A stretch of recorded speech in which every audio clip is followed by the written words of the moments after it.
the co-op has opened its doors to everyone. Canada's first co-op apartment building. Because managing a co-op means new responsibilities.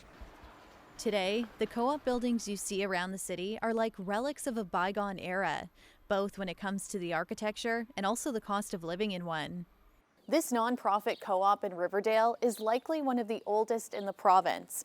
A one-bedroom here goes for, get this, $1,100, and a four-bedroom, $1,800. To give you a bit of context, the average one-bedroom in Toronto right now is around $2,500. Needless to say, the people who live here love it. This would be considered one of the bigger kitchens. Some of them just have literally a strip of a galley kitchen. As John says, there's balconies in all the units, which I didn't know. I assume most of them. If you went and saw 5 other units today, each one would be completely different than the other. All have pretty small bathrooms. These places are homes, and the whole breadth of life happens within them and spills outdoors, because we have these big courtyards, and sometimes it can be noisy and you're not in the mood for noise, but overall we cohabit pretty darn well. And you also probably won't be surprised to hear that for the lucky few who lock down a co-op unit over the years, they tend to stick around. As long as you're paying the monthly charges and abiding by the rules, you are welcome to stay as long as you want. Anyone can apply, but lists to get into these buildings are years long, and members' families sometimes get priority. I moved here when my son was 2, and he's now 35. And my daughter just moved here in December, and so I have grandkids here now too. I've lived here for 40 years. I moved in the mid-80s. I'm particularly attracted to the self-management process of it. We're always encouraged to be on these committees. We have what we call a residence council, which involves all the major decisions about how the place is run. So let's take a moment to explain what exactly a co-op is. First, we should differentiate between a nonprofit and an equity co-op. Those are the ones you see listed for sale. You buy a share of the building, which is your unit, and you need the approval of the board to move in. But the type of co-ops we're talking about today are registered as not-for-profit corporations. This is over 90% of existing co-op housing stock in Canada. Members jointly own and manage the building they live in. The monthly housing charges are designed to cover expenses with surpluses reinvested into the co-op.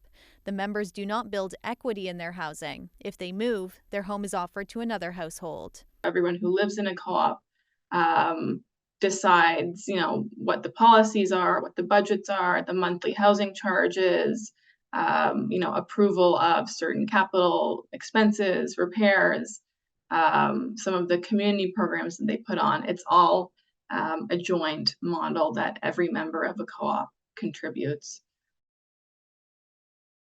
Most co-ops were created between the 70s and the 90s. So what happened between the 90s and today? Basically, money from the government to operate these buildings slowed down. Then the housing market exploded and the population grew. And now here we are in a housing crisis due to a lack of supply. And co-op buildings are back on the government's radar. We talked to Ontario's Associate Minister of Housing about this. Why we're hearing about it now is we're at 15.5 million people, going to 20 million pretty quickly, and we need all kinds of housing. And the cooperative model, the cooperative component, is an important part of that strategy. It needs to grow. The province recently announced additional funding to support current co-ops and build new ones as part of its investment into housing. Well, let me give you an example about the Kennedy site. So we removed development fees, right, for purpose-built rentals, which the cooperative model falls under. So that alone saves that site approximately $1.5 million of fees they would have had to pay before that housing initiative. As well, we removed the HST, the provincial portion. This is the site he's talking about. It's currently a commuter parking lot. It's not much to look at yet, but it's going to be a pretty exciting and substantial project in Scarborough. And that's what really has people talking about co-op housing making a comeback.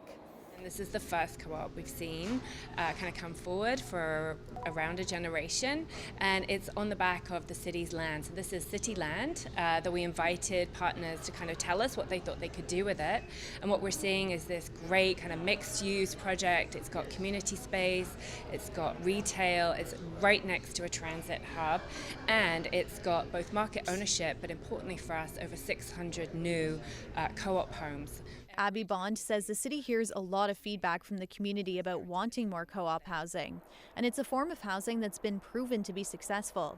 People are happy, they can live comfortably and work in their communities. So the fact that this is actually now happening is a big deal and could serve as a blueprint for more projects like this. People seem really drawn to the idea, and I think it really gives people a greater sense of community, a greater sense that they can live here for the long term, they can make their home here.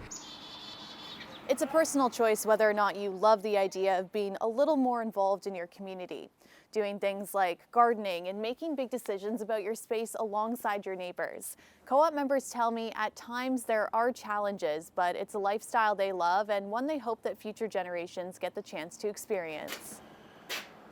It's a really kind of grassroots engagement in terms of living situations, which is really, really energizing and positive for, you know, people living here. It's not that they're not challenges. There's some serious challenges, but at the same time, it's quite an amazing, rich experience living here. I watched my kids try to get apartments in Toronto.